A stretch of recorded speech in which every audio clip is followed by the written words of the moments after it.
Hello बच्चों, let's see the question says finding the size of an atom which is isolated is a lot more complicated due to our option is isolation of single atom is complicated, the electron cloud surrounding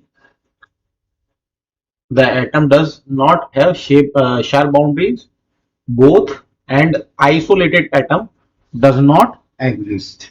तो हम लोगों को एक एक करके जानना है बेटा, क्योंकि थ्योरेटिकल क्वेश्चन है तो सारे एस्पेक्ट्स को जानना बहुत जरूरी है. So the key concept behind this question is atomic radius, क्योंकि यहां पर बात हो रही है साइज की तो इसको एटॉमिक रेडियस भी बोला जाता है और लगा के आप इसको साइज भी बोल सकते हैं बेटा. तो हम लोग जान ले बेटा, कोई एटम है, so this is an atom. तो सबसे पहले हम बोल दे बेटा कि इसकी जो साइज होती है वो बहुत छोटी होती है, वेरी स्मॉल साइज होती है.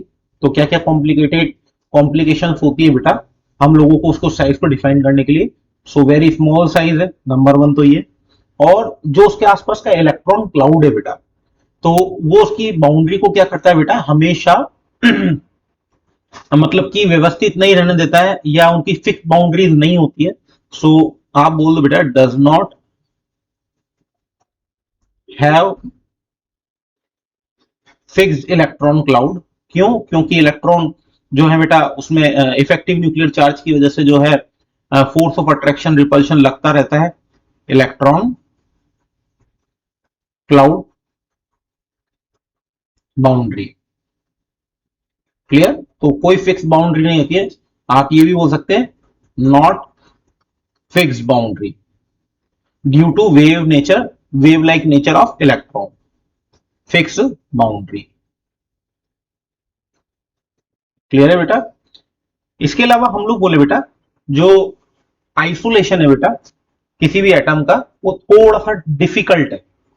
आप जब भी किसी एटम को आइसोलेट करने जाते हैं बेटा तो सिंगल एटम को आइसोलेट करना बहुत ज्यादा डिफिकल्ट होता है.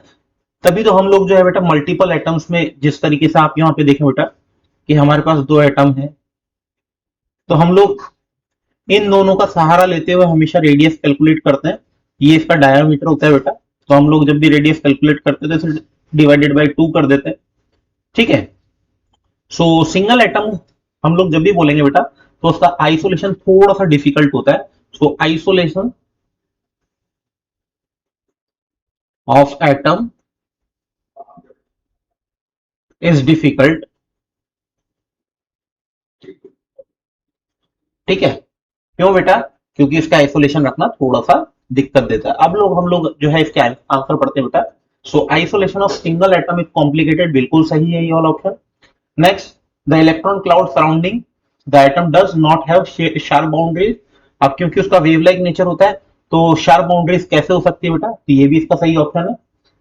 Next is both. तो अभी तक तो ये दोनों करेक्ट जा रहे हैं बेटा. लास्ट बोले बेटा isolated atom does not exist. ऐसा नहीं है, केवल डिफिकल्ट है पर एग्जिस्ट तो करते हैं. So the right answer is option third. Hope you understood it well. Best of luck.